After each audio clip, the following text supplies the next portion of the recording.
کونین کیا ہے خلد کا قبضہ لیے ہوئے. بہرحال بات یہ چلی تھی کہ کربلا کے بعد جو حالات ہوئے، زیادہ دن تک ظالموں کی آواز چلتی نہیں، ظلم زیادہ دیر تک دنیا میں پنپتا نہیں. ہوا یہ کہ سر امام کو لے کر یہ لوگ کوفہ پہنچے.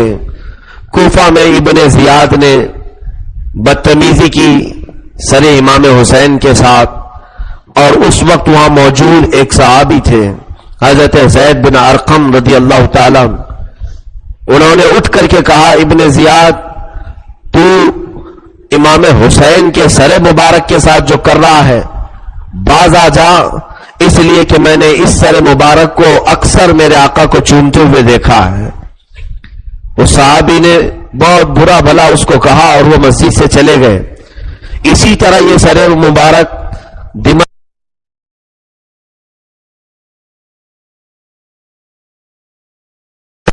اسیران اہل بیت کے ساتھ برے معاملات بھی کر رہے تھے. پہلے پہل جب یزید کے دربار میں یہ سر لا کر کے پیش کیا گیا تو اس نے جھوٹے آنسو بھی بہایا، اے کاش میں ہوتا تو حسین کو قتل نہیں ہونے دیتا. ابن زیاد نے برا کیا، ابن زیاد کو ایسا نہیں کرنا چاہیے تھا، ابن سعد کو قتل نہیں کرنا چاہیے تھا. اگر حسین کو سیدھے ہمارے پاس لاتے تو میں معاملہ طے کر لیتا. یزید امام زین العابدین کے پاس یہ باتیں کہنے لگا. وجہ یہ تھی وہ مکمل سیاسی آدمی تھا، وہ چاہتا تھا کہ کہیں ہماری بدنامی نہ ہو جائے پوری دنیا بھر میں. وہ کیسے نہیں ہوگی بدنامی؟ 1400 سال تک بھی آج تک بدنامی کا داغ دھلتا نہیں ہے. اس نے یہ سوچا اور امام زین العابدین کے پاس کہا، اگر ہم ہوتے تو حسین کا قتل نہیں کرتے، ہم معاملہ طے کر لیتے. اگر وہ اپنی بات میں سچا تھا تو اسی وقت دمشق میں ابن زیاد کو بلاتا، ابن سعد کو بلاتا، شمر کو بلاتا، خولی کو بلاتا جو کوفہ میں مولا حسین کو قتل کر رہے تھے، سر کاٹ رہے تھے، بلا کر کے تازیانے لگاتا، درے لگاتا. یہ کہتا کہ اگر میرے حکم کے بغیر تم نے کیسے قتل کیا حسین کا؟ کچھ بھی نہیں. کسی کو نہ بلایا، کسی کو نہ کوڑے مارا، نہ کسی کو پوچھا کہ کیوں قتل کیا. نہیں، وہ دربار میں جھوٹے آنسو تھے مگرمچھ کے. وہ لوگوں سے کے تانوں سے بچنے کے لیے. بہرحال سر امام مبارک کو دمشق میں رکھا گیا. چند دنوں کے بعد جو اسیران اہل بیت تھے، بیویاں تھیں خاندان اہل بیت کے. آپ کو ایک بات بتا دوں میں کہ کربلا میں 82 لوگ گئے تھے امام حسین کے ساتھ. اس کا سیل لے کے آ جاؤ.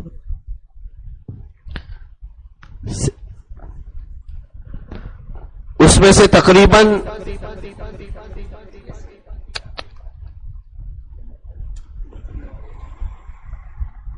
نہیں چالو ہے، سیل لے کے آؤ. اس کا 72 لوگ شہید ہو گئے تھے، 72 افراد. تو 82 میں سے 72 کے انتقال کے بعد بچے کتنے؟ 10 لوگ بچے. تاریخ کی بعض روایات یہ بتاتی ہیں 10 لوگ بچے. اس میں سے تو تنہا امام زین العابدین تھے، مردوں میں 1 اور باقی 9 بیویاں، 9 عورتیں. 9 عورتوں کو لے کر یہ امام کا قافلہ جب چلا تو دمشق سے مدینے کا سفر کافی لمبا ہے. وہی صحابی حضرت نعمان بن بشیر جن کو پہلے کوفہ کی گورنری سے معزول کر دیا تھا یزید نے اور ان کی جگہ پر ابن زیاد کو بھیجا تھا، اس صحابی نعمان بن بشیر کو بلا کر ایک حفاظتی دستے کے ساتھ 30 لوگوں کے ساتھ مدینے بھیجا گیا. روایات تو اکثر یہ بتاتی ہیں کہ سر امام مبارک کو لے کر وہ مدینے آئے، باقی سروں کو دفن کیا گیا وہاں پر یا رکھا گیا، لیکن سر مبارک کو لے کر وہ مدینہ طیبہ آئے. مدینہ طیبہ میں جس وقت یہ پہنچے کافی عرصہ ہو چکا تھا. اس وقت رسول کریم صلی اللہ تعالی علیہ وسلم کی ازواج مطہرات میں سے حضرت ام سلمہ رضی اللہ تعالی عنہ تھی.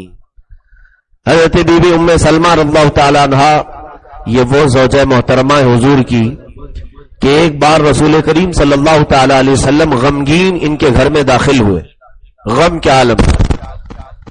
حضرت بی بی سلمہ نے پوچھا تھا کہ آقا غم کی وجہ کیا ہے؟ آج چہرے پر غم کے تاثرات ہیں، اثرات ہیں. رسول کریم صلی اللہ علیہ وسلم نے فرمایا اے ام سلمہ، ابھی جبرائیل آئے تھے اور انہوں نے مجھے خبر دی کہ میرے بیٹے حسین کو میری امت قتل کر دے گی. میری امت کے افراد کچھ لوگ میرے بیٹے کو قتل کر دیں گے. کب؟ جب امام حسین کی عمر ابھی بہت بچپن کی تھی، چھوٹی سی عمر. تبھی حضور صلی اللہ علیہ وسلم نے فرمایا. اور جبرائیل آ کر کچھ تھوڑی سی مٹی بھی مجھے دے گئے ہیں اور اس مٹی کو میں نے ایک شیشے میں رکھ لیا ہے. فرماتے ہیں کہ جبرائیل نے کہا کہ یہ اس جگہ کی مٹی ہے جہاں آپ کا نواسہ شہید کر دیا جائے گا، قتل کر دیا جائیں گے. رسول کریم صلی اللہ تعالی علیہ وسلم نے حضرت ام سلمہ کو کہا یہ مٹی سنبھال کر کے رکھو.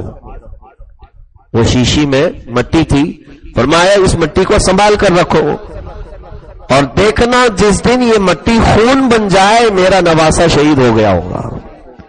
حضرت ام سلمہ رضی اللہ تعالیٰ عنہا مدینے میں ہی تھی جب کربلا کے حالات ہو رہے تھے. ایک دن وہ بیدار ہو کر کے دیکھتی ہیں دوپہر کا وقت ہے، اچانک ان کی شیشی میں پورا خون بھر گیا ہے. وہ 10 محرم کا دن تھا، عاشورہ کا دن تھا. اسی دن بی بی سلمہ نے، ام سلمہ نے مدینے والوں کو خبر کر دیا ہے مدینے والوں، رسول اللہ کے اہل بیت کے ساتھ برا ہوا. نبی کونین صلی اللہ تعالی علیہ وسلم کا لاڈلا نواسہ قتل کر دیا جا چکا ہے، میرے گھر کی مٹی لال ہو گئی. تو ابھی کربلا سے کوئی قاصد آیا نہیں تھا، اس سے پہلے ہی مدینے میں خبر ہو گئی تھی، مدینے میں سب کو پتا چل گیا تھا. پھر یزید کے پاس سے جب یہ لشکر مدینے پہنچا، مدینہ طیبہ جب یہ لوگ داخل ہوئے تو مدینے والے پورے کے پورے باہر نکل کر آ چکے تھے. اس میں خاندان اہل بیت کے لوگ بھی تھے. جیسے ہی اس قافلے کو دیکھا زاروں قطار رونا شروع کیے. امام زین العابدین اس وقت تک صبر کر رہے تھے. سیدہ بی بی زینب کو حکم تھا مولا حسین کا کہ زینب تمہاری آواز نہیں آنی چاہیے. سب لٹ گیا تھا، سیدہ زینب نے نوحہ نہیں کیا، چیخ پکار نہیں کی تھی. امام زین العابدین بیٹے ہیں، سیدہ زینب سگی بہن ہے. لیکن جیسے ہی یہ قافلہ روضہ رسول پر پہنچا، میرے آقا صلی اللہ تعالی علیہ وسلم کے مزار اقدس پر، تو امام زین العابدین نے پکار کر کے کہا سلام علی جدنا یا رسول اللہ، اے اللہ کے رسول ہمارے دادا آپ پر سلامتی ہو، آپ کا نواسہ سلام کر رہا ہے. اور پھر بیان کرنے لگے یا رسول اللہ آپ کا راکب دوش، آپ کے کندھوں پر سوار ہونے والا آپ کا عزیز لاڈلا نواسہ ظالموں کے ہاتھ قتل کیا گیا. سیدہ بی بی زینب یہ کہتی تھی زین العابدین نانا سے یہ کیوں نہیں کہتے بغیر پانی پلائے ذبح کیا. یہ داستان غم پورے مدینے والوں کو رولاتی رہی، دنوں رات مدینے والے روتے رہے. اس کے بعد بعض روایات یہ بتاتی ہیں کہ سیدنا امام حسین کا سر مبارک خاتون جنت کے پہلو میں دفن ہوا، ایک روایت یہ. باقی بہت ساری روایات یہ بتاتی ہیں کہ اسقلان ایک شہر ہے ملک شام، وہاں پر ایک تہ خانے میں یہ سر رکھے گئے تھے. امام حسین کا سر دفن نہیں ہوا تھا، تہ خانے میں یہ سر رکھے گئے تھے. اور یہ تاریخ میں بتا رہا ہوں آپ کو، مصر کے علماء نے یہ تاریخ لکھی ہے. 400 سال تک وہیں پر تھا. تقریباً 5ویں صدی میں جب فاطمی حکومت آئی، فاطمی یہ لوگ بھی شیعہ ہیں اور اہل بیت سے بہت زیادہ محبت کرتے تھے، تو فاطمی حکمران اور خلفاء کی جب حکومت آئی تو انہوں نے اسقلان سے وہ سر مبارک نکالا تو ویسے ہی تر و تازہ تھا. 400 سال کے بعد اس سر مبارک کو نکالا تو اب بھی سرکار سید الشہداء کے بالوں میں دھول لگی ہوئی تھی، وہی کربلا کی. اور جب انہوں نے دھول ہٹائی تو خون بھی ابھی تک گیلا تھا، خون بھی ابھی چپچپا جس کو کہتے ہیں گیلا تھا۔ یہ ہم ہیں کہ ہمارا خون 1 منٹ میں سوکھ جائے، وہ سید الشہداء کا خون ہے جو قیامت تک نہیں سوکھے گا۔ اسی لیے تو اسی خون سے اسلام کو آبیاری دی ہے، اگر وہ خون سوکھنے والا ہوتا تو اسلام بھی سوکھ گیا ہوتا، سوکھنے والا خون تو ان کے رگوں میں تھا نہیں۔ وہ سر مبارک کو بڑے جلوس کے ساتھ لایا گیا مصر میں، ایجپٹ میں، مصر کی راجدھانی قاہرہ جس کو کائرو کہا جاتا ہے، ایک بڑے شاندار جلوس کے ساتھ حکمرانوں نے اور اس وقت کے جو علماء تھے، مفتیان کرام تھے، سبوں نے لا کر قاہرہ کی ایک مشہور و معروف جگہ پر اسے اس سر مبارک کو بڑے احترام کے ساتھ دفن کیا گیا۔ وہ سر مبارک جہاں دفن ہے وہاں پر آج ایک بہت ہی بڑی عالی شان مسجد ہے جس کو مسجد حسین کہتے ہیں۔ الحمدللہ میں جب پڑھنے کے زمانے میں تھا تو ہم ہر جمعہ تقریباً اسی مسجد میں ادا کرتے تھے، مسجد حسین اس کو کہا جاتا ہے، اور آج بھی سنیوں کا وہ مرکز ہے۔ پورے میلاد شریف کے سارے جلوس سب گھوم کر کے اسی مسجد پاک میں تمام ہوتے ہیں۔ صوفیہ اکرام کوئی جمعہ ایسا نہیں ہوتا جہاں جو جمعہ کے بعد وہاں الگ الگ سلسلوں کے ذکر نہ ہوتے ہوں، کئی سلاسل کے مشائخ وہاں آتے ہیں، ذکر ہوتا ہے۔ تو سر مبارک کے متعلق ایک روایت یہ بھی ہے کہ وہ مصر کی قاہرہ میں مسجد حسین میں دفن ہے۔ آج بھی الحمدللہ بڑے بڑے اولیاء کرام نے اس کو صحیح مانا ہے، صحیح تسلیم کیا، علماء کرام نے اپنی کتابوں میں لکھا بھی ہے۔ بتانا یہ ہے کہ 600 سال تقریباً 400 سال کے بعد بھی سر مبارک ویسے ہی تر و تازہ تھا اور لایا گیا۔ یہ فتح حسین نہیں ہے تو اور کیا ہے؟ یہ حسین کی فتح نہیں ہے تو اور کیا ہے؟ ذرا یزید کا جسم ڈھونڈ کر کے دکھاؤ، یزید کہاں ہے؟ لوگوں کو آج اس کی خبر تک نہیں۔ دمشق میں کوڑا کرکٹ پھینکنے کی جگہ پر سنا ہے کہ اس کی قبر بنی، لیکن اس کا کوئی نشان نہیں۔ بتایا جاتا ہے کہ اسی مٹی کے اندر کہیں قبر ہو سکتی، کوئی نشان نہیں۔ 2 جملوں میں نے ایک بات کہی تھی، کل بھی میں نے عرض کیا تھا، پورے واقعے کو اگر سمیٹ لیا جائے 2 جملوں میں، پورے کربلا کو سمیٹ لیا جائے 2 جملوں میں، تو یوں کہنا پڑے گا یزید تھا، حسین ہے۔ یزید تھا، حسین ہے۔ یزید خلیفہ تھا، حسین اب بھی خلیفہ ہے۔ یزید امامت کی کوشش کیا، حسین اب بھی امام ہے۔ یزید نے جو کچھ طاقت حاصل کی تھی پاسٹ میں، حسین کی اب بھی طاقت ہے۔ یزید کا جھنڈا لہرایا تھا، حسین کا لہرا رہا ہے۔ یہی ہے، وہ پاسٹ ہے اور یہ پریزنٹ بھی ہے، حال بھی ہے، فیوچر بھی ہے۔ امام حسین ہمارا حال بھی ہے، مستقبل بھی ہے۔ تو یہی دو جملوں میں ہے، وہ تھا اور یہ ہے۔ اسی کو تو فتح عظیم کہا جاتا ہے۔ بہرحال اس کے بعد اب ذرا یہ بھی سن لیں کہ قاتلوں کا کیا انجام ہوا، کیونکہ ظاہر سی بات ہے ہمارے دل بڑے زخمی ہیں۔ ان ظالموں کو جب ہم سنتے ہیں تو دل کیا یہ نہیں کرتا کہ ہم بھی کاش وہاں ہوتے تو 2-4 گھوسے انہیں بھی لگاتے، ہمارے ہاتھ میں نیزہ آ جائے تو ہم تو ان کے چھتڑے اڑاتے ہیں۔ یا ہم ظاہر سی بات ہے انسان کی فطرت ہے، وہ جس سے محبت کرتا ہے یہ تمنا بھی رکھتا ہے کہ میں بھی مار دوں اس کو، لیکن ہمارے تمنا کرنے میں اور بعض کالی پٹی والے تمنا کرنے میں بہت فرق ہے، بہت فرق ہے۔ وہ کہتے ہیں کہ حسین ہم ہوتے تو ایسا نہیں ہوتا، ہم ہوتے تو ایسا نہیں۔ آپ کو تاریخ اگر میں بتاؤں، یہی تو تھے جنہوں نے کوفہ بلایا تھا، اور میں اپنی بات نہیں بول رہا ہوں، شیعہ حضرات کے بڑے معتمد عالم دین ملا باقر مجلسی، ان کی کتاب ہے جلاء العیون، مشہور کتاب ہے، اور سارے شیعہ اس کتاب کو پڑھتے ہیں۔ انہوں نے خود لکھا ہے اپنی کتاب میں کہ سیدنا امام حسین مکہ میں تھے، شیعان حسین نے ان کو خط لکھ لکھ کر کے بلایا۔ ہم نہیں کہہ رہے، آپ کی کتابیں کہہ رہی ہیں، ان کی کتاب۔ اور پھر آج کہہ رہے ہو آپ ہم ہوتے تو نہیں ہوتے، تم ہوئے، اسی وجہ سے یہ سب ہوا، اور اسی وجہ سے حضرت امام اعظم ابو حنیفہ رحمۃ اللہ تعالی علیہ کے متعلق یہ چیز مشہور ہے، اور بعض حضرات روایت میں حضرت عبداللہ ابن مسعود رضی اللہ تعالیٰ عنہ کے متعلق یہ بیان کیا جاتا ہے۔ بہرحال جس کی بھی متعلق ہے، میں عرض کر رہا ہوں کہ کوفہ والے مسئلہ پوچھنے کے لیے آئے امام اعظم کے پاس یا عبداللہ ابن مسعود کے پاس، کہا کہ حضور اگر آستین پر یا کپڑے پر کبھی مچھر بیٹھا اور زور سے ہم نے مار دیا، خون اس کا اچھل گیا، آستین پر خون اچھل گیا، تو اس خون کے ساتھ نماز ہوگی کہ نہیں؟ امام نے کہا کہ ان کو 2 کوڑے لگاؤ، رسول کے شہزادے کا پورا خون بہایا اور مچھر کے خون کا مسئلہ پوچھنے آئے۔ پورا خون تو رسول اللہ کے گھر والوں کا بہایا، مسئلہ نہیں سمجھ میں آیا، آج مچھر کے خون سے نماز ہوتی ہے کہ نہیں ہوتی پوچھنے آئے ہو۔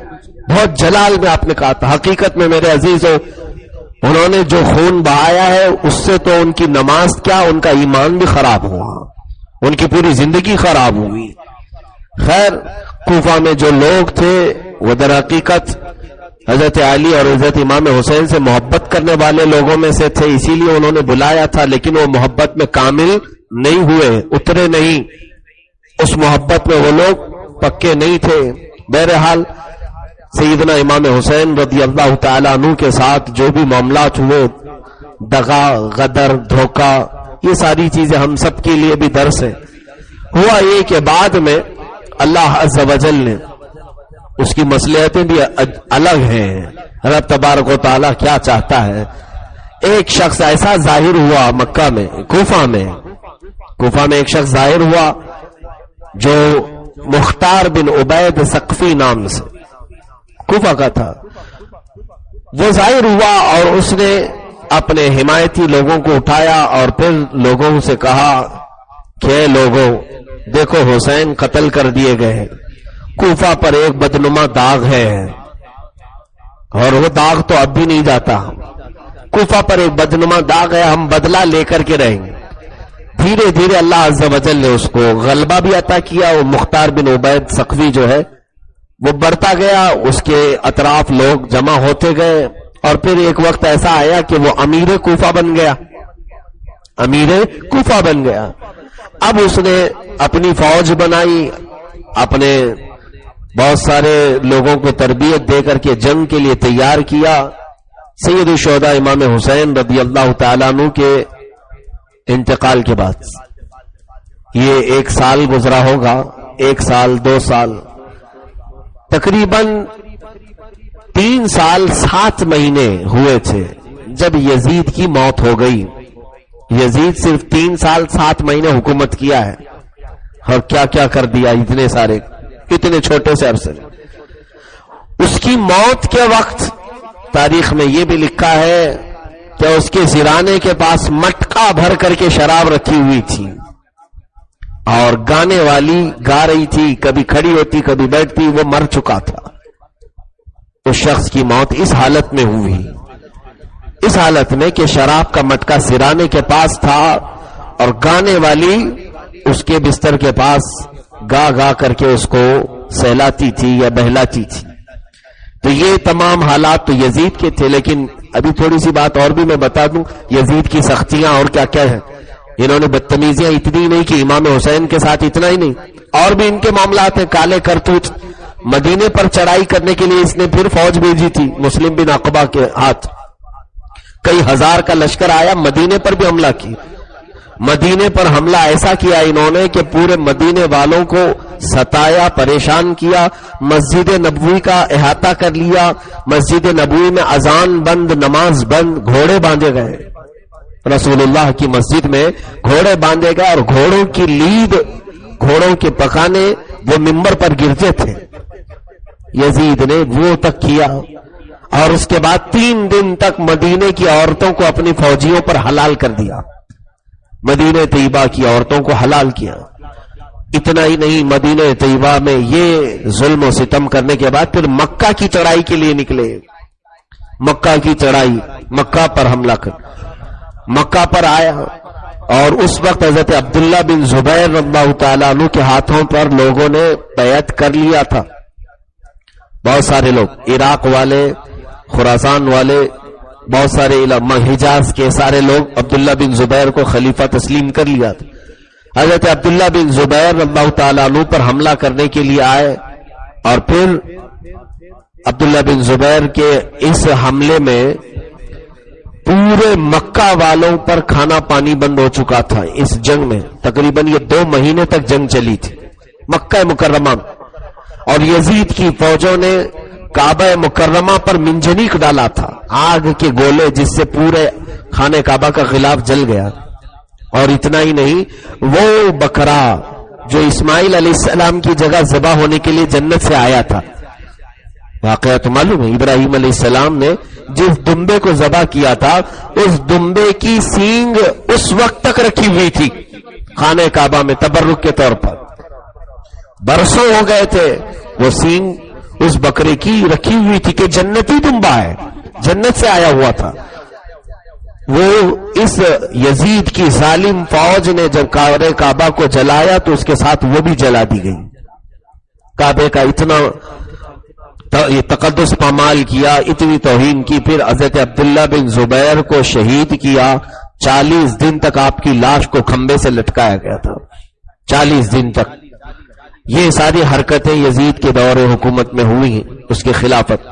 کل ملا کر کے صحابہ اکرام اور تابعین جو بڑے بڑے تھے، ان سب کی تعداد جن کو اس نے قتل کیا وہ 10,000 لوگ تھے. 10,000 صحابہ اور تابعین کو ملا کر کے یزیدی فوجیوں نے قتل کیا. اور امام حسین کے قتل کے بعد اور اتنی بے راہ روی پھیل گئی تھی کہ اب تو اس کو کسی کا ڈر ہی نہیں تھا. جس سے ڈر تھا ان کو قتل کروایا، تو عام کر دیا. لواطت عام ہو گئی تھی، زنا عام ہو گئے تھے. عام طور پر لوگوں میں خرید و فروخت ہونے لگ گئی تھی، پیسوں سے جو ہے ایک دوسرے کے جسموں کو خریدا جا رہا تھا. اتنی بری حالت ہونے کے بعد اللہ عز و جل نے اس کو بہت بری موت میں مار دی. عبرت بنایا اس کی موت کو، اور اس کی لاش کو کچرے میں پھینکا گیا. خلیفہ وقت کو 3 سال میں اتنا کیا. یزید کے بعد اس کا بیٹا معاویہ تخت پر بیٹھا خلافت کے. ایک دن بیٹھا، لوگوں نے خلافت کو تسلیم کیا، امیر بنایا، لیکن 6 مہینے تک وہ باہر واپس آئے ہی نہیں. 6 مہینے کے بعد سیدھے یزید کے بیٹے معاویہ کی لاش باہر آئی. وہ نیک آدمی تھا، صالح تھا، پرہیزگار تھا. اس نے خود یزید کی تخت پر تھوک دیا اور کہا میں اس تخت پر کیا بیٹھوں جس تخت پر خون حسین لگا ہوا ہے. نہیں بیٹھا. تو جس کا بیٹا خود مخالف ہو اس کی کون سی فتح ہے. اس کے بعد یزید کی نسل میں پھر کوئی خلافت نہیں، بس ختم ہو گئی. یہاں پر حکومت ختم ہو گئی. مروان نام کا ایک شخص تھا جو حضرت عثمان غنی رضی اللہ تعالیٰ عنہ کے دربار میں تھا. میں نے حضرت عثمان کی سیرت میں بیان کیا، جس کے پیدا ہونے پر حضور نے فرمایا تھا گرگٹ کا بیٹا گرگٹ پیدا ہوا. وہ مروان، وہ یزید کا ہمنوا تھا، اس کا مصاحب تھا، اس کا ایڈوائزر تھا. وہ تخت پر بیٹھا اور سب لوگوں کو فضا ہموار کر کے وہ خلافت کا اعلان تو نہیں کیا، لیکن اپنے بیٹے کو اس نے عبد الملک بن مروان اس کو خلافت پر بٹھا دیا.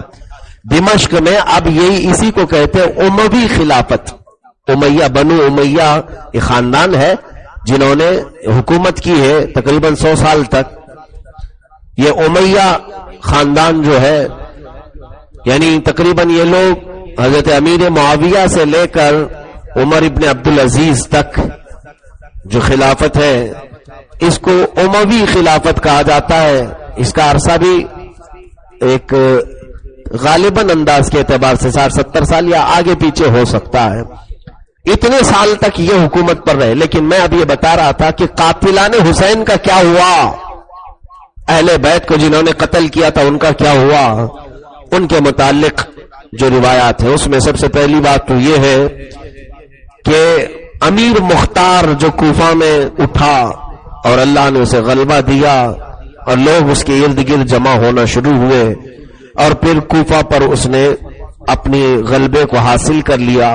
پھر ایک دن اس نے اعلان کیا کل میں ایک ایسے شخص کو قتل کروں گا جس کے قتل سے پوری دنیا کے مسلمان اور تمام فرشتے خوش ہو جائیں گے. اس نے اعلان کیا. تو سامنے بیٹھنے والوں میں لوگ سمجھ گئے کہ یہ عمرو بن سعد کا قتل کرنا چاہ رہا ہے. ابن سعد جو 4000 کا لشکر لے کر کے سب سے پہلے کربلا میں اترا تھا. آپ کو یاد ہونا چاہیے سب سے پہلے حر بن یزید جو 1000 کا لشکر لے کر آئے, لیکن وہ تو مولا حسین کے پاس آ گئے اپنے لشکر چھوڑ کر اور شہید بھی ہو گئے. اس کے بعد جو سرکردہ ہے, سب سے بڑا سرغنہ تھا, وہ ایران کی حکومت کے لالچ میں آیا تھا. ایران کی حکومت کے لالچ میں کہ یزید نے اس سے کہا تھا کہ ایران کی حکومت تجھے دے دوں گا, اور ابن زیاد نے اس کو کہا تھا کہ پہلے یہ کربلا کا معاملہ سر کر لے, تجھے ایران پورا دے دیا جائے. وہ اس لالچ میں آیا تھا عمرو بن سعد, اور قتل حسین کے بعد میں اس کو ایران کی حکومت ملی. کچھ نہیں, یزید مر گیا تھا. اب وہ اس کی تلاش جاری کر دیا اس نے, امیر مختار نے جگہ جگہ ڈھونڈنے کی بات چلی, تو بعد میں مل گیا کہ عمرو بن سعد فلاں جگہ رہ رہا ہے. تو ابن زیاد نے کہا کہ اس کو بلا لاؤ اور پھر میرے پاس آؤ. عمرو بن سعد کے ساتھ امیر مختار کے اچھے تعلقات بھی تھے, وہ اچھے سے بات بھی کرتا تھا, لیکن جب امیر مختار نے اس کو بلوایا تو اس نے اپنے بیٹے حفص کو بھیجا. حفص نام کا اس کا بیٹا تھا ابن سعد کا. کہا کہ جاؤ پوچھ کر کے آؤ امیر مختار مجھے کیوں بلا رہا ہے. امیر مختار نے پوچھا کہ تمہارا باپ کہاں ہے, تمہارا باپ کہاں ہے. کہا کہ وہ گوشہ نشین ہے, اللہ اللہ کر رہے ہیں, تسبیح پڑھ رہے ہیں. وہ زیادہ اب لوگوں سے ملتے نہیں, باہر نہیں آتے ہیں, عبادت میں مصروف ہیں. ہاں, یہ اس طرح کے خون پی کر کے لوگ گوشہ نشین ہونے کی کوشش کرتے. امیر مختار نے کہا اچھا گوشہ نشین ہو گیا, کاش یہ گوشہ نشینی کربلا کے دن, عاشورہ کے دن کر لیتا تو اس کے فائدے میں ہوتی. آج وہ گوشہ نشین ہو گیا ہے. پھر اپنے 2 فوجیوں کو بھیجا کہ جاؤ عمرو بن سعد کے گھر اور اسے یا تو زندہ لاؤ یا مردہ لاؤ. اس کے فوجی گئے اور اس کے گھر جا کر کے اس کی بیوی کو پوچھا کہاں ہے. کہا ہے کہ ایک چلہ بنا ہے اس میں اللہ اللہ کر رہا ہے. کہا اس کے فوجیوں نے کہا کہ اس سے کہو کہ اب اس کا اللہ اللہ کہنا اسے کوئی فائدہ نہیں دے گا, کہ اس لیے کہ جو واسطہ تھا اللہ تک پہنچنے کا اسی واسطے کو یہ کاٹا ہوا ہے, اس واسطے کو کاٹا ہوا. میاں جو آدمی سیڑھی پہلے سے نکالا ہوا ہے وہ چھت پہ کہاں سے چڑھے گا. اور عمرو بن سعد کو یہ اندر داخل ہو کر فوجیوں نے اس کا سر کاٹ لیا اور اپنی جھولی میں چھپا لیا. لے کر کے آئے امیر مختار کے پاس, وہ سر رکھا اور کہا کہ امیر ہم عمرو بن سعد کا سر لے کر کے آئے ہیں. اس کا بیٹا وہاں کھڑا تھا. مختار نے پوچھا کہ جانتا ہے کس کا سر ہے. حفص نے کہا یہ تو میرے باپ کا سر ہے, اب ان کے بعد جینے کا کوئی مزہ ہی نہیں, یہ میرے باپ کا سر ہے. تو امیر مختار نے کہا بالکل تو صحیح کہہ رہا ہے, ان کے بعد جینے میں کوئی مزہ نہیں, تلوار اٹھائے اس کی بھی گردن مارا. جب مزہ نہیں ہے تو کائے کے لیے جیے گا. اس طرح سے عمرو بن سعد دردناک موت مارا گیا. کہاں گئی وہ ایران کی حکومت, کہاں گئی.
کتے نوچ نوچ کر کے پھینکتے تھے، لیکن کوئی کتا کھاتا نہیں تھا، کوئی کتا گوشت کھاتا نہیں تھا، کھینچ کھینچ کر کے پورے جسم کی چمڑیاں نکالتے تھے۔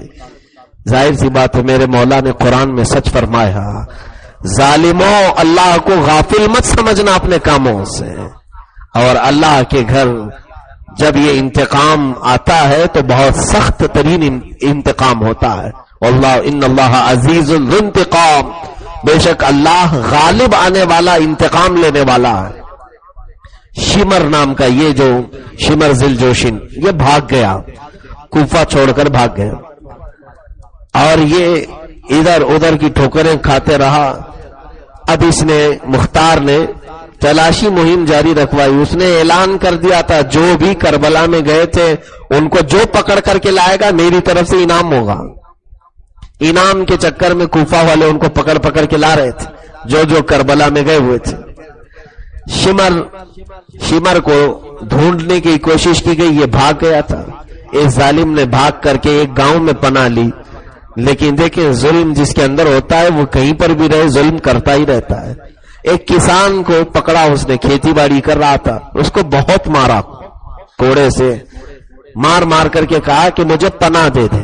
ایک ہوتا ہے خود مجبور ہے پناہ مانگ لے، لیکن شیطان تو اسی حالت میں پناہ مانگ رہا ہے۔ اس کسان کو خوب مارا اور کہا کہ مجھے پناہ دے، اور ایک خط لکھ کر کے دمشق بھجوایا، کیونکہ وہاں امیہ کی خلافت تھی، کہ یہ جاؤ ادھر پہنچا دینا، میں بڑی مصیبت میں ہوں، مختار مجھے قتل کر دینا۔ وہ کسان بیچارہ خط لے کر کے نکلا تو وہ کسان کہاں دمشق کہاں جاتا، وہ مختار کے ہی خیمے میں آیا، کہا کہ آپ امیر کوفہ ہیں، آپ سے ایک آدمی حفاظت کی گزارش کر رہا ہے اور میرے پاس آیا ہے اور میں نے پناہ دی ہے، اور اس نے کہا ہے کہ چٹھی گورنر تک پہنچا دوں، آپ کو پہنچانے کے لیے آیا ہوں۔ تو مختار نے دیکھا اور کہا بالکل صحیح جگہ پہنچایا، اس کو پوری طرح سے ہم حفاظت دے دیں گے، تیرا بھی ٹینشن ختم ہو جائے گا۔ فوج کو بھیجا، شمر کہاں ہے پتہ چلانے کے لیے۔ یہ ایسا شخص تھا شمر ذل جوشن، اس کے پورے جسم میں کوڑ کے داغ تھے، سفید داغ تھے، اور یہ چادر اوڑھ کے سوتا بھی تھا تو اس کے سفید داغ باہر دکھتے تھے، لوگ نفرت بھی کرتے تھے۔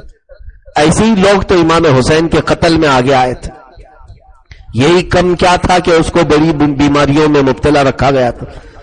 جب رات کے وقت گھوڑے وہاں پر پہنچے تو یہ شمر ذل جوشن کے ساتھ ایک اور شخص تھا، وہ کہتا ہے کہ مجھے ڈر سا لگنے لگا، تو اس نے کہا کہ ڈرو مت، ادھر آس پاس جنگلوں میں ریچھ بہت ہے، ان کے چلنے پھرنے کی آواز ہے۔ تو اس کا ساتھی کہتا ہے کہ نہیں، مجھے کچھ اور خوف لگ رہا ہے۔ تو اس نے کہا تجھے اگر خوف ہے تو لگتا ہے ایسا کہ تجھے مختار کا بہت ڈر آ گیا ہے، مختار کچھ نہیں ہے۔ یہ کہہ کر کے اس کو کہا، خود چادر اوڑھ کر کے سو گیا، اور اس کا جو ساتھی تھا وہ کہتا ہے میں وہاں سے نکل گیا کیونکہ مجھے گھوڑوں کے ٹاپوں کی جو آواز آئی اندازہ ہو گیا کہ مختار کی فوج آ رہی ہوگی۔ کہتا ہے میں نکل گیا اور یہ اسی گمان میں تھا کہ آگے پیچھے والے ریچھ ہوں گے، اور اس کے لیے تو بہت خطرناک ریچھ آ گئے۔ وہ جب مختار کی فوج وہاں پہنچی، یہ چادر تانے ہوئے سویا تھا، اسی چادر کے اوپر سے اس کو نیزے مارنا شروع کیا گیا۔ اتنے نیزے مارے گئے کہ وہ زمین میں گڑ گیا، اٹھنے کی طاقت نہیں تھی، اور اس کا بھی سر تن سے جدا کیا۔ اور حتیٰ کہ بعض ایسے قاتل ہیں، مختار سقفی نے بدلے اور انتقام میں اس قدر مبالغہ کیا کہ کچھ لوگوں کے بارے میں خبر ہوئی کہ وہ پہلے ہی ڈر کے مرے ہوئے ہیں، ایک آدھ مر گئے تھے اور لوگوں نے ان کو نماز جنازہ وغیرہ سب پڑھا کر کے دفن کر دیا تھا۔ تو یہ اپنی فوج کو لے کر گیا اور کہا کس سے پوچھ کر کے دفن کیا اس کو، مرا تھا نیچرل موت۔ اس نے قبر کھودنے کی حکم دیا اور قبر کھدوایا گیا، اور ان کو کہا کہ یہ بغیر دنیا کی سزا لیے تو نہیں جائیں گے، ان کو پہلے دنیاوی سزا دی جائے، بعد میں اللہ کی طرف سے جو ہے وہ بعد میں دیا جائے۔ قبروں کو کھود کر کے یہ امیر مختار نے ان لوگوں کو سزا دی، بعض کو تو کوڑے مارے۔ بہرحال یہ انتقامی آگ تھی، انتقام بدلا تھا۔ پھر اس کے بعد ایک شخص تھا عبداللہ بن دیاس، اس کو امیر مختار نے پورا قتل نہیں کیا، اس نے محمد بن عمار بن یاسر کو قتل کیا تھا، مارا تھا، تو اس کو امیر مختار نے صرف ہاتھ پیر اور سب چیزیں کاٹ کر کے چھوڑ دیا تڑپتے ہوئے، صرف اس کا دھڑ تھا اور باقی کچھ بھی نہیں تھا، اس کو اسی طرح چھوڑ دیا گیا اور لوگوں کو کہا کہ کوئی اس کی نحوست کے قریب نہ جائے، وہ اسی حالت میں تڑپتا تڑپتا مرا تھا۔ اسی طرح سے ایک شخص تھا حکیم بن طفیل تائی، یہ وہ تھا جو حضرت عباس علمبردار کے بازو کاٹا تھا اور حضرت عباس کا پورا اسلحہ یہ لے لیا تھا۔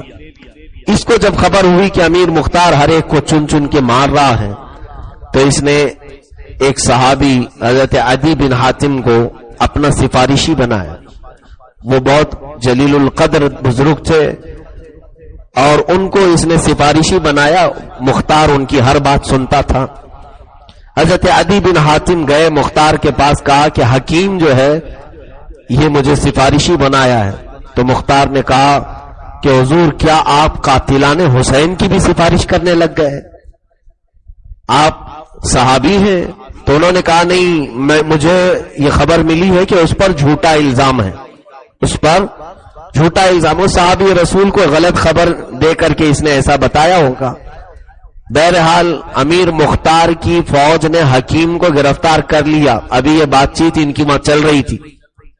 حضرت عدی بن حاتم سفارش کے لیے گئے ہوئے گورنر ہاؤس میں، کوئی قاصد آ کر کے فوجیوں کو بتا دیا کہ حضرت عدی بن حاتم نے اس کی سفارش کی اور مختار نے مان لیا، کہا کہ حضور آپ نے سفارش کی، میں اس کو چھوڑ دوں گا۔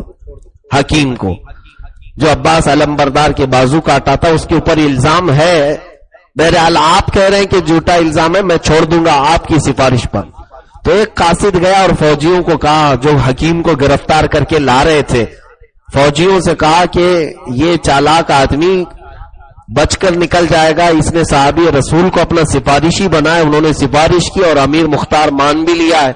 تو فوجیوں نے کہا جو گرفتار کر کے لے جا رہے تھے، اب تک تو ہمیں امیر مختار نے اس کو گرفتار کرنے کا حکم دیا تھا، ہم امیر کے حکم کے پابند ہیں، زندہ لاؤ یا مردہ لاؤ، ہم کو امیر مختار نے حکم دیا اور ہم امیر کے پابند ہیں۔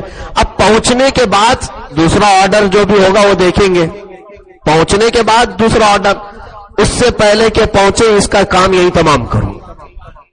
فوجیوں نے خود اس کو کاٹ دیا اور اس کے بعد سر لے کر کے پہنچے، حضرت عدی بن حاتم بھی وہاں سے، کہا یہ کیا کر دیا تم لوگوں نے؟ کہا کہ حضور کیا بات ہے؟ کہا میں نے سفارش کر کے اس کو آزاد کروایا تھا۔ فوجیوں نے کہا ہم کو امیر مختار نے حکم دیا تھا کہ زندہ پکڑ لاؤ یا مردہ پکڑ لاؤ، تو ہم نے مردہ لانا بہتر سمجھا۔ وہ بھی بری ہو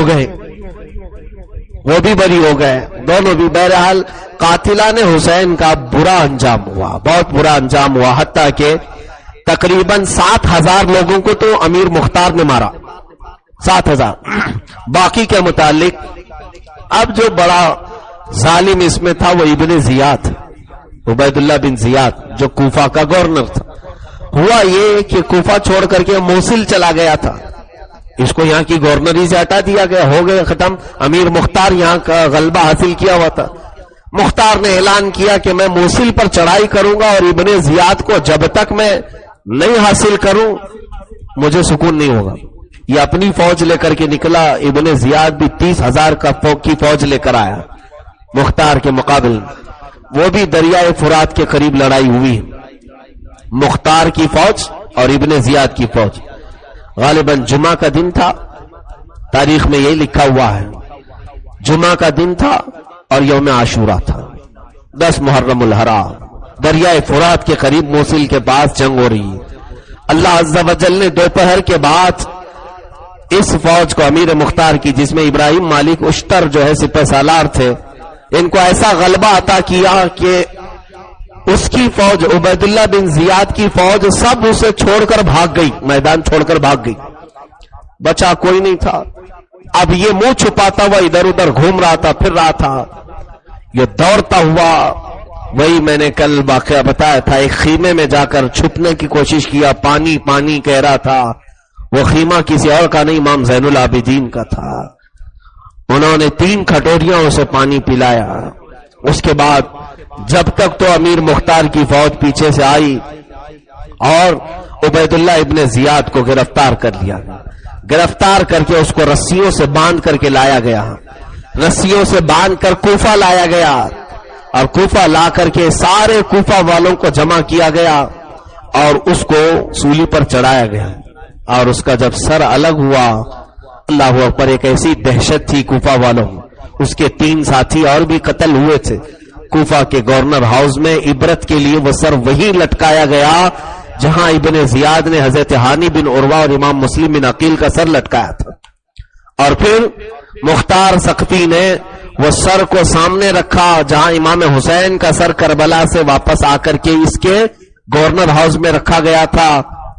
تو کوفہ کے اب امیر مختار نے چھڑی لی اور اس کو سر کو مارنا شروع کیا اور کہا، مختار یاد ہے وہ دن؟ اے کوفہ والو دیکھو، یہ سن 66 ہجری تھی، تقریباً 6 سال ہوئے تھے امام حسین کی شہادت کو. لوگوں سے کہا ہے کوفہ والو دیکھو، بہو تاریخ بھی وہی ہے، عاشورہ ہے، اور دن بھی وہی آیا ہے، جمعہ ہے، بس سن بدلی ہے. اور اس جگہ پر ایک وقت اس نے سر امام کو لایا تھا اور آج ابن زیاد کا سر ہے. لیکن اے کوفہ والو، فرق کیا ہے اس سر میں اور اس سر میں؟ اتنا وہ کہہ رہا تھا ابھی کہ دونوں کا سر یہاں پر رکھا گیا، امام حسین کا سر بھی اور ابن زیاد کا سر. سر امام کو جو لوگ دیکھے تھے کوفہ میں وہ اس خوشبو کو 6 سال بعد بھی محسوس کر رہے تھے. لیکن آج ابن زیاد کا سر وہاں رکھا گیا تھا. اللہ اکبر. اچانک یہ تقریر چل رہی تھی مختار ثقفی کی، اچانک اس تخت پر ایک خوفناک اژدھا ظاہر ہوا، سانپ ظاہر ہوا اور سارے ڈر کر کے پیچھے ہٹ گئے. وہ اتنا خطرناک کالا سانپ تھا کہ زبان باہر نکالتا تھا تو آگ کی چنگاری نکلتی تھی. وہ سانپ گھومتا رہا ان تینوں سروں کے پاس، 3 سروں کے پاس گھومتے گھومتے عبیداللہ بن زیاد کی ناک میں گھس گیا. وہ سانپ پورا ناک کو پھاڑ کر کے اندر داخل ہوا اور اندر جاتے جاتے اتنا کہ ابھی اس کی پونچھ باہر ہے کہ وہ پھر منہ سے باہر نکلا. منہ سے باہر نکلا، کسی کی ہمت نہیں ہو رہی تھی کہ اس سر کو ہاتھ لگائے. اور جیسے ہی وہ سانپ باہر نکلا پورے گورنر ہاؤس میں اتنی سخت بدبو پھیلی کہ لوگ اگر وہاں کھڑے ہوتے تو بے ہوش ہو جاتے بدبو سے. سب کے سب نکل گئے. کوفہ کی تاریخ میں بتایا گیا ایسی عبرت ناک لاش ہم نے کسی کی نہیں دیکھی جیسے عبیداللہ بن زیاد کی لاش کو دیکھا. اور اس کے بعد شام کو یہ سانپ غائب ہوا تو مختار ثقفی نے وہ سر اٹھایا اور دفن کرنے کا حکم دیا. میرا یقین یہ کہتا ہے کہ 14 صدیاں بیت گئی ہوں گی، اگر آج بھی مٹی کھود کر دیکھا جائے تو وہ سانپ اب بھی مسلط ہوگا، کیونکہ قاتلان حسین کا انجام برا اچھا نہیں ہوا. روایت میں ہے کہ مختار ثقفی اس نے 60,000 لوگوں کو انتقامی اعتبار سے قتل کیا اور 22,000 لوگ تھے نا کوفہ میں، مکہ کربلا میں جو گئے تھے 22. باقی سب کے متعلق یہ کہا گیا ہے کہ طرح طرح کے عذابات میں مبتلا ہوئے کئی لوگ جو گئے تھے. جو قتل نہیں ہوئے وہ اپنے گھروں میں، کتنے تو ایسے کہ اندھے ہوئے اور ان کے آنکھوں میں ایسی جلن ہوتی تھی کہ رات بھر تڑپتے تھے. کئی ایسے ہیں جو پوری زندگی پیاس پیاس پیاس بلبلاتے تھے، پانی لے جاتے تھے تو ہاتھوں سے پانی مار دیتے تھے، پانی منہ تک نہیں آتا تھا. وہ قاتلان حسین جتنے بھی وہاں کربلا میں تھے اللہ نے ان کو ایسے عذاب میں مبتلا فرمایا. ایک مرتبہ ایک بزرگ امام واقدی رحمت اللہ علیہ سے روایت ہے، فرماتے ہیں کہ یزید کے ساتھ ایک شخص تھا، یعنی لشکریوں میں وہ چند لوگوں کے ساتھ بیٹھا تھا تو سارے لوگ یہ گفتگو کر رہے تھے کہ جو امام حسین کے مقابل میں گئے یا تو قتل ہو گئے بری طرح سے یا تو عذاب میں گرفتار ہوئے. وہ شخص کہا میرے ساتھ تو کچھ نہیں ہوا، میں بھی تو کربلا گیا تھا، میرے ساتھ کچھ نہیں ہوا. وہ خیمے میں بیٹھے تھے وہ لوگ، وہ اٹھا خیمے میں چراغ جلانے کے لیے، اچانک چراغ اچھل کر اس کے کپڑوں میں آ گیا. چراغ اچھل کر کے کپڑوں میں آیا اور کپڑوں کو ایسی آگ لگی کہ سارے لوگ بچانے کی کوشش کرتے، وہ آگ بھڑکتی جاتی اب یہ روایت میں فرمایا گیا وہ ایسے جل رہا تھا جیسے کہ انگیٹھی میں کوئی کوئلہ جلتا ہے. سب کے سامنے مختصر سے چراغ سے اس کے جسم میں ایسی آنکھ لگی کہ بعد میں لوگوں نے دیکھا جس طرح کوئلہ ہوتا ہے اس طرح سے اس کی لاش پڑی ہوئی تھی. وہ کہہ رہا تھا میرے ساتھ تو کچھ نہیں ہوا. لا تحسبن اللہ غافلا عما يعمل الظالمون. اللہ فرماتا ہے ظالم یہ گمان بھی نہ کریں کہ اللہ تمہارے کاموں سے غافل ہے. ہاں وقت ہے ہر چیز کا انتقام کا. ایک شخص تھا یزید کے دربار میں, اس کے متعلق یہ فرمایا گیا وہ حضرت امام حسین پر وہ صرف لعنت بیچتا تھا اور مولا علی شیر خدا پر اہل بیت پر وہ لعنت بیچتا تھا. باقی کربلا میں گیا نہیں گیا یہ الگ مسئلہ ہے. ملک شام میں دمشق میں لوگوں نے دیکھا کہ اچانک اس کا منہ سور کا ہو گیا, اس کا منہ خنزیر کی طرح کہ اس کے جسم انسانی اعضاء رکھتے ہیں اور منہ خنزیر کی طرح. لوگ اس سے اتنے دور بھاگتے تھے اور ڈرتے تھے, بچے دور بھاگ جاتے. وہ اپنے چہرے پر پردہ ڈالتا تھا. اس سے پوچھا گیا کہ تیرا منہ ایسا کیسے ہو گیا؟ اس نے بتایا کہ میں لعنت کرتا تھا, ایک دن خواب میں دیکھا رسول کریم صلی اللہ تعالی علیہ وسلم کو کہ حضرت امام حسن حضور سے شکایت کر رہے ہیں کہ آقا یہ بندہ ہے جو ہم پر لعنت کرتا ہے. رسول کریم صلی اللہ علیہ وسلم نے فرمایا بیٹا میں تم سب کی طرف سے اس پر لعنت کرتا ہوں. جس دن میں نے خواب دیکھا اس کی صبح جیسی بیدار ہوا میرا چہرہ بدل چکا تھا.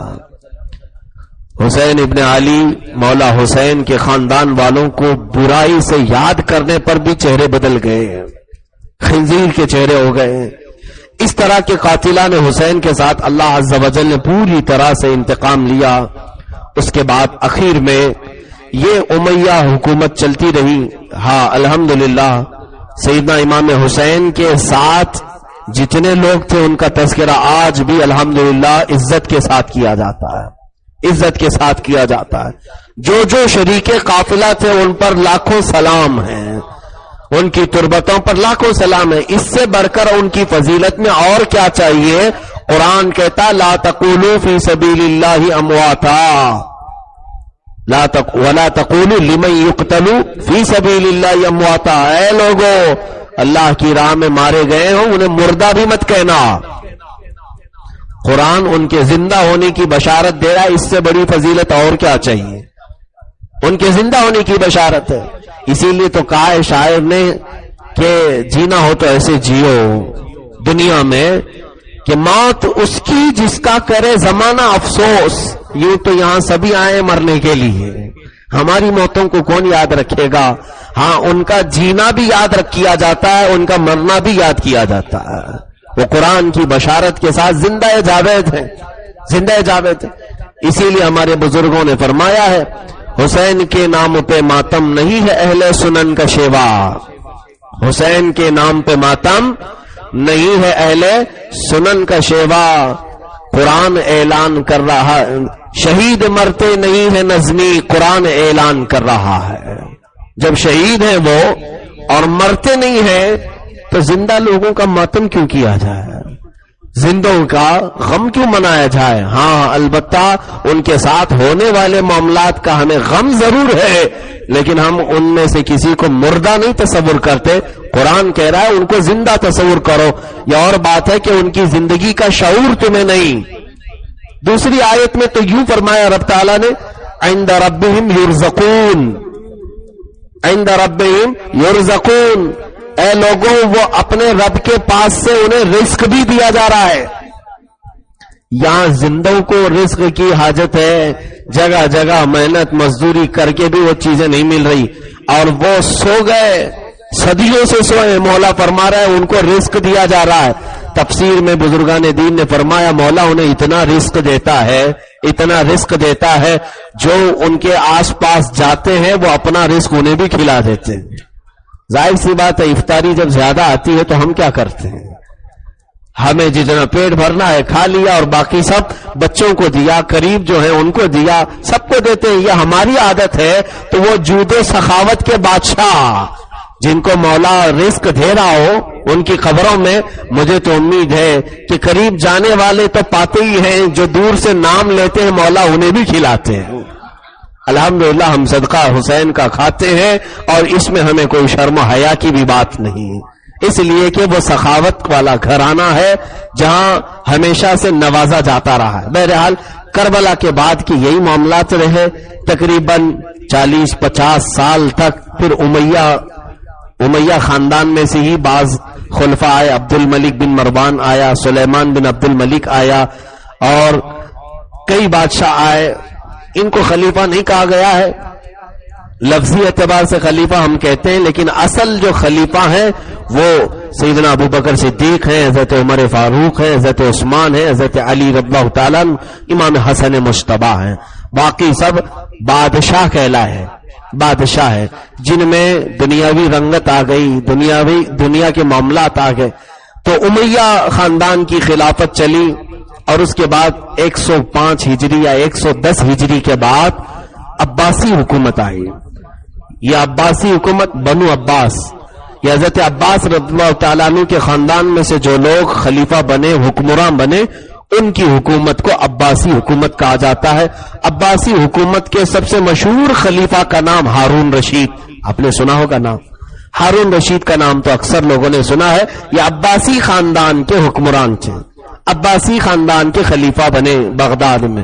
تو یہ اس طرح سے اسلام پھلتا رہا، پھولتا رہا۔ اس کے بعد پھر کوئی ایسی یعنی بڑی آفت اسلام پر نہیں آئی کہ جس کی وجہ سے اتنا بڑا خسارہ ہوا ہو۔ میں سمجھتا ہوں میرے آقا صلی اللہ علیہ وسلم کی وفات کے بعد، میرے آقا کی وفات کے بعد قیامت تک اگر سب سے بڑا سانحہ، سب سے بڑا حادثہ، سب سے بڑی قیمتی چیز دنیا نے کوئی کھوئی ہے تو وہ حسین اعظم کی ذات ہے۔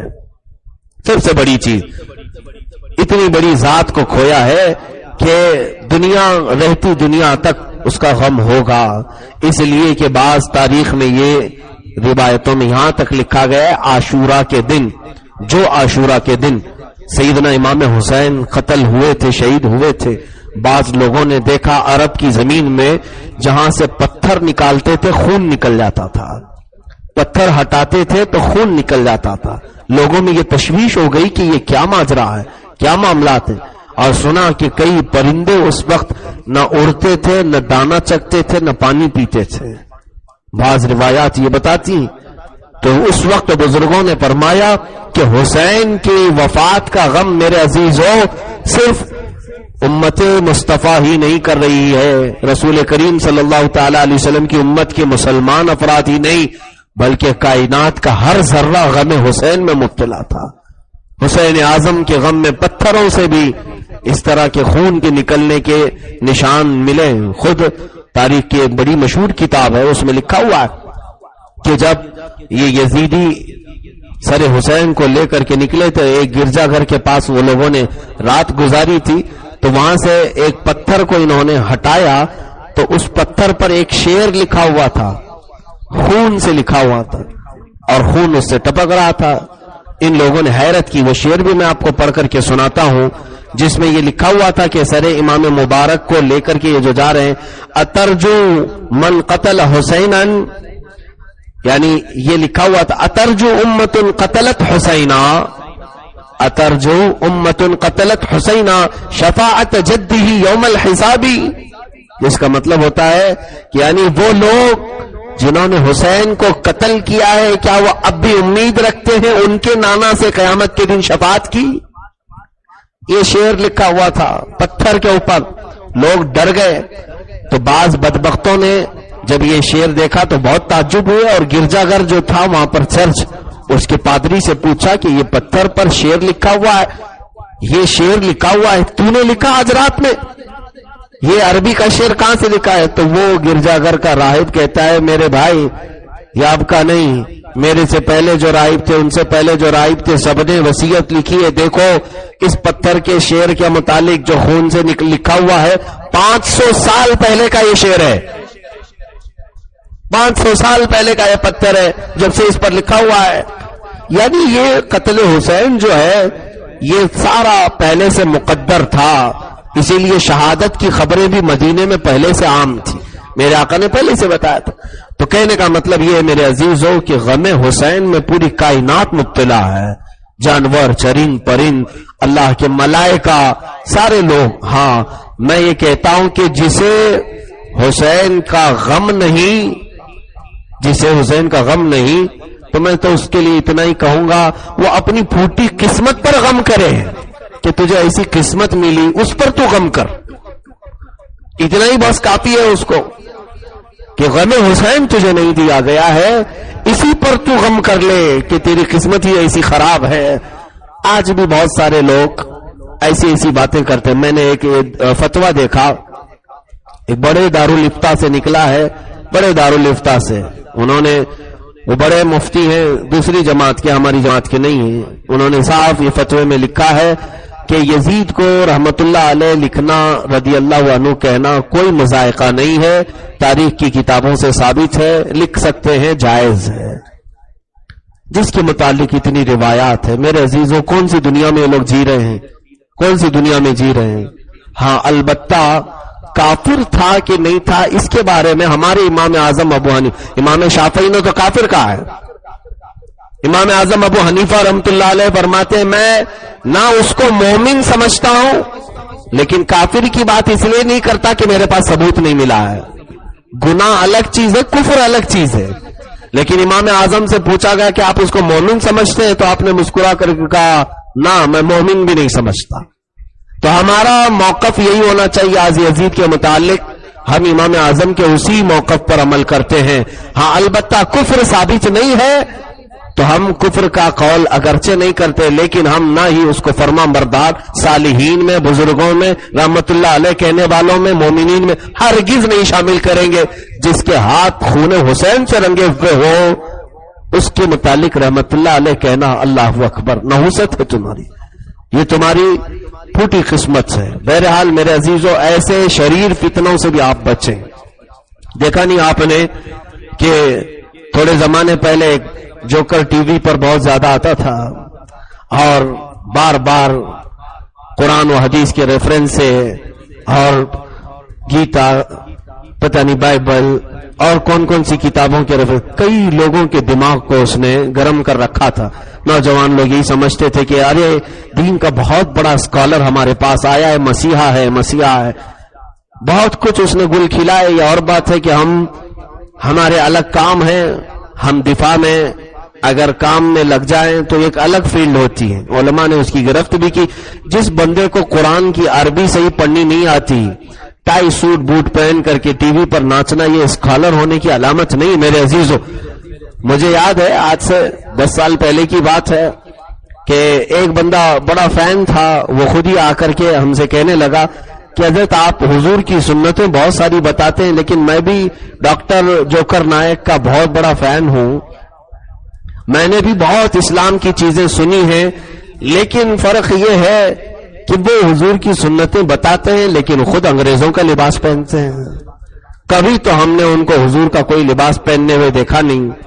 اچھا ایک بار ان کو چھینک آئی، اسٹیج پر چھینک آئی بیان کرنے کے ٹائم پہ، تو یوں دستی پکڑ کر کے کہتے آئی ایم سو سوری، ہے افسوس تجھے الحمدللہ کہنا بھی کسی نے نہیں سکھایا۔ بہرحال مجھے یہاں ذکر اس لیے چھیڑنا ہے کہ اسی بیچارے ناہنجار نے ایک بار یہاں پر ٹی وی میں کہا تھا یزید رحمت اللہ علیہ ہو سکتے ہیں، حسین کی ایسی مار پڑی کہ تڑی پار ہو گئے۔ سرکار سید الشہداء امام حسین رضی اللہ تعالیٰ عنہ اور اہل بیت کو اس طرح سے تکلیف دینا یا پہنچانا، میرے عزیزو اللہ کی پناہ، اللہ کی پناہ، آج بھی رسول اللہ کا واسطہ دیتا ہوں، میرے آقا صلی اللہ علیہ وسلم کے گھر والوں کو جس نے تکلیف دی اس نے میرے آقا کو تکلیف دی۔ خود میرے آقا نے فرمایا جس نے میری فاطمہ کو تکلیف دی اس نے مجھے تکلیف دی۔ تو شہداء کربلا کے بارے میں کوئی بھی ایسا جملہ نہ سنے، نہ بولے، نہ ایسے لوگوں کی مجلسوں میں بیٹھے، ایسے لوگوں کی مجلسوں میں نہ بیٹھے۔ بعض لوگ ابھی یہ سوال بھی لے کر آئے تھے، میں یہ آخری جملے عرض کر رہا ہوں، میں نے کربلا کے بعد کی جو معاملات تھے وہ ختم کر دیا، بعض مجلس کے سلسلے میں بھی کچھ چیزیں تھی وہ مجھے عرض کرنا تھا۔ جیسے عاشورہ کی مجلس آپ کیوں کرتے ہیں؟ نظر کرتے ہیں، سبیل لگاتے ہیں، پانی پلاتے ہیں، یہ سب چیزیں کیوں ہیں؟ حدیث پاک میں عرض کر رہا ہوں اللہ کے حبیب صلی اللہ علیہ وسلم نے فرمایا عند ذکر الصالحین تنزل الرحمت، جب صالحین کا ذکر ہوتا ہے تو رحمتیں اترتی ہیں. تو ہم تو صالحین کے امام کا ذکر کر رہے ہیں، جہاں ساری صالحیت ختم ہوتی ہے اس امام حسین کا ہم ذکر کر رہے ہیں، تو رحمتیں تو اترنی. تو ہمارے ذکر کے لیے کوئی دقت کی بات نہیں. ہاں بعض لوگ کہا کہ آپ لوگوں کے پاس عرسوں کی کمی نہیں ہے. ارے محرم آیا تو حسین کا ذکر، سفر آیا تو اعلیٰ حضرت کا ذکر، ربیع الاول آیا تو میلاد کا ذکر، ربیع الاخر آیا تو غوث کا ذکر، رجب آیا تو غریب نواز کا ذکر. اتنا کیا ہے؟ ہر مہینے کوئی نہ کوئی بزرگ ہوتے ہیں کیا؟ میں کہتا ہوں الحمدللہ 307 نہیں 365 دن ہر دن ہمارے پاس بزرگ ہے. افسوس تو تمہاری قسمت پر ہے کہ پورے سال ایک بھی بزرگ تمہارے پاس نہیں آتا. ہم جتنے اولیاء اور بزرگوں کے ذکر کرتے ہیں، اے میرے عزیز، ان کے ذکر سے ہوتا کیا ہے؟ ارے مرجھائے ہوئے دل پھر سے تازہ ہو جاتے ہیں. جو غریب ہیں، جو مشکلات میں پھنسے ہوئے ہیں، ان کو صبر سیکھنے کو مل جاتا ہے. ہاں غوث پاک کے تذکرے جب ہم کرتے ہیں تو کتنے لوگ گناہوں سے توبہ کرتے ہیں. کیا یہ اصلاح نہیں ہے؟ لوگ رسول کے کیوں مخالف ہیں؟ کیوں بزرگوں کے ذکر سے مخالفت کرتے ہو؟ خیر افسوس تمہارے اوپر ہے. سبیل، کھچڑے، نظر، نیاز، یہ معاملہ محرم کی مجلسیں دیکھیں، نیت پر ہے ساری چیزیں، نیت پر ہے. نظر و نیاز، کھچڑے، سبیل وغیرہ یہ ساری چیزیں نیت پر ہیں. ہم یہاں پر نیت یہ کرتے ہیں کہ پانی پلانا ثواب کا کام ہے. میرے آقا صلی اللہ علیہ وسلم نے فرمایا. کسی صاحب نے ہم سے کہا، وہ دوسری جماعت کے ہوں گے، کہا کہ آپ یہ کیوں نہیں بتاتے کہ عاشورہ کے دن روزہ رکھنا ثواب ہے؟ کہا آپ نے سنا ہی نہیں، ہم تو بہت پہلے سے اعلان کرتے ہیں. ہم تو اعلان کرتے ہیں اور ہم خود بھی روزہ رکھنے کی کوشش کرتے ہیں. میاں ہم یہ نہیں کہہ رہے کہ پانی پینا ثواب ہے، پانی پلانا ثواب ہے. ہم یہ کہاں کہہ رہے ہیں؟ آپ روزہ رکھو اور جو روزہ نہیں ہے اسے پلاؤ. کیا روزہ یہ فرض ہے عاشورہ کا؟ روزہ فرض ہے.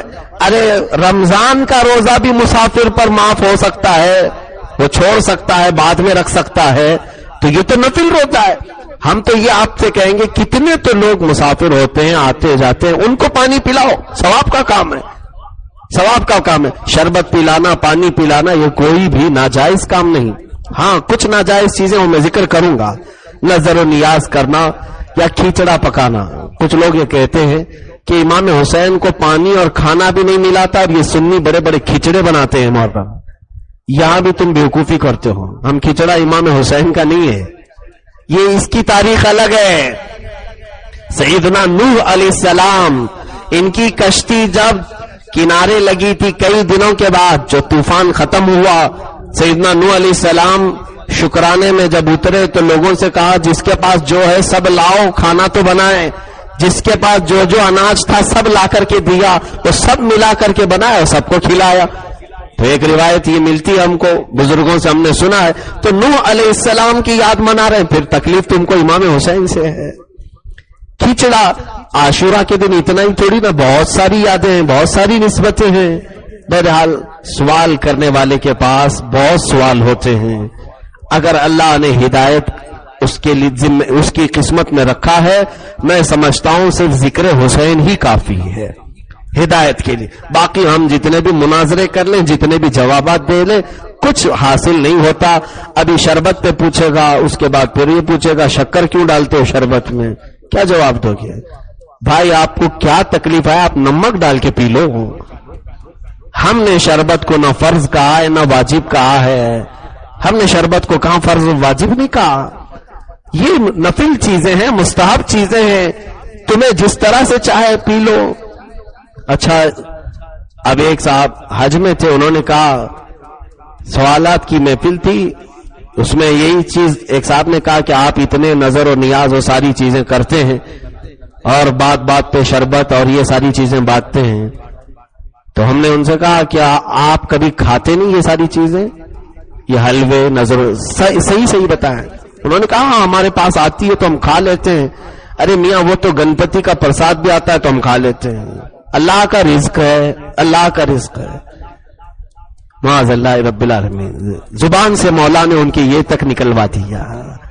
کہ وہ ساری چیزیں کھاتے ہیں، لیکن کہتے آپ لوگ کرتے کیوں ہیں یہ ساری چیزیں؟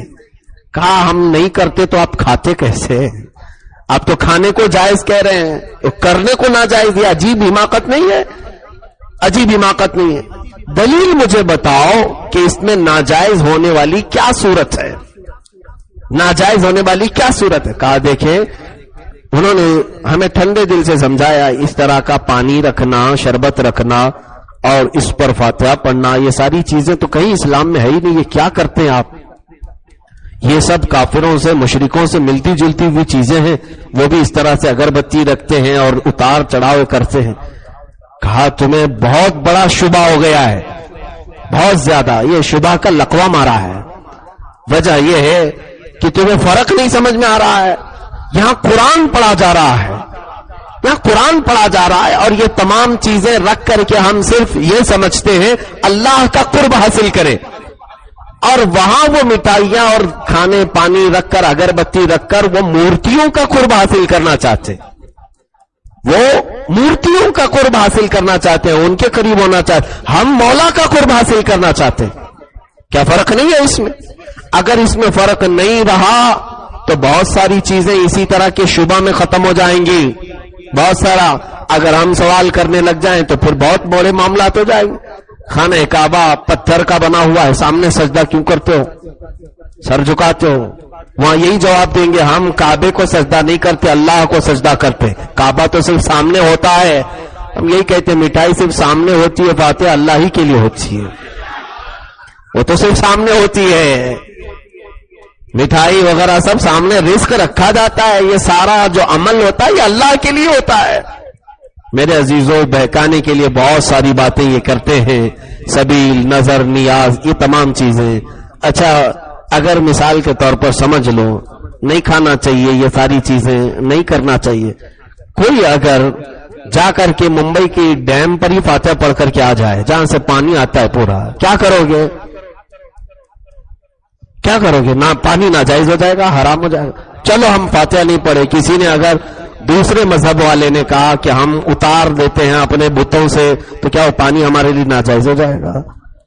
یہ تمام چیزیں لوگوں کو ورغلانے کے لیے، کم پڑھے لکھے ہوئے لوگوں کو جذبات میں لے آتے ہیں کہ دیکھو یہ تمام چیزیں یہ سنی جو کر رہے ہیں یہ سب مشرکوں کی چیزیں، ہندوؤں کی چیزیں ہیں جو تمہارے اندر آئی، ان سب سے دور ہو جاؤ، توبہ کرو، ہدایت مل جائے گی۔ الحمدللہ جس محفل میں، جن مجلسوں میں اللہ کے رسول کا ذکر، صدیق اکبر کا ذکر، عمر فاروق کا ذکر، عثمان و علی کا ذکر، مولا حسین کا ذکر، جنتی خواتین کا ذکر، کبھی غوث پاک کا ذکر، کبھی غریب نواز کا ذکر، مجدد اعظم کا ذکر، اتنی بڑی شخصیات کا ذکر جہاں ہوتا ہے، الحمدللہ ہم تو اسی بات پر فخر کرتے ہیں مولا نے پہلے سے ہمیں ہدایت دے دی ہے، ہدایت پر رکھا ہے۔ اسی لیے اعلیٰ حضرت نے ترجمے میں ابھی یہی لکھا اور یہ کہا کہ اے اللہ، یہ سورہ فاتحہ میں کہا ہے اہدنا الصراط المستقیم۔ یہاں فرق میں آخری بات بتا کر کے ختم کر، اہدنا الصراط المستقیم، اہدنا الصراط المستقیم کا ترجمہ دیکھو کیا ہے۔ دوسری جماعت کے مولانا ہیں، انہوں نے لکھا ہے کہ اے اللہ ہمیں سیدھا راستہ دکھا، اے اللہ ہمیں سیدھا راستہ دکھا، اے اللہ ہمیں سیدھا راستہ دکھا، ہدایت مانگ رہے ہیں۔ اعلیٰ حضرت نے اس کا ترجمہ لکھا ہے اے اللہ ہمیں سیدھا راستہ چلا، کیونکہ دکھایا تو ہے تو نے، پہلے سے دکھایا ہے رب تعالیٰ نے، یہی سیدھا راستہ ہے جس پر ہم چل رہے ہیں، یہ راستہ دکھایا ہے کہ نہیں رب تعالیٰ نے؟ اس کو ارات الطریق نہیں کہتے، یعنی راستہ دکھانا نہیں۔ مثال کے طور پر یہاں پر اگر یہ کہہ دیں کہ سیدھا راستہ دکھا، تو اس کا مطلب جو لوگ کہہ رہے ہیں اے اللہ سیدھا راستہ دکھا، اس کا مطلب ہے کہ ابھی تک وہ دیکھے ہی نہیں ہے، تو دعا کرتے رہو، جب دکھ جائے تو اعلیٰ حضرت کا ترجمہ کرنا ہے اللہ اب دکھ گیا ہے، اب سیدھا راستہ چلا۔ الحمدللہ ہم تو یہ کہتے ہیں اے اللہ سیدھا راستہ چلا۔ اللہ تعالی ہم سب کو سیدھے راستے پر چلائے، مولا حسین کی محبت میں جینے اور مرنے کی توفیق عطا فرمائے، ہم سب کو اہل سنت و جماعت پر قائم و دائم رکھے، اسی پر خاتمہ بالخیر عطا فرمائے۔ وآخر دعوانا الحمدللہ رب العالمین۔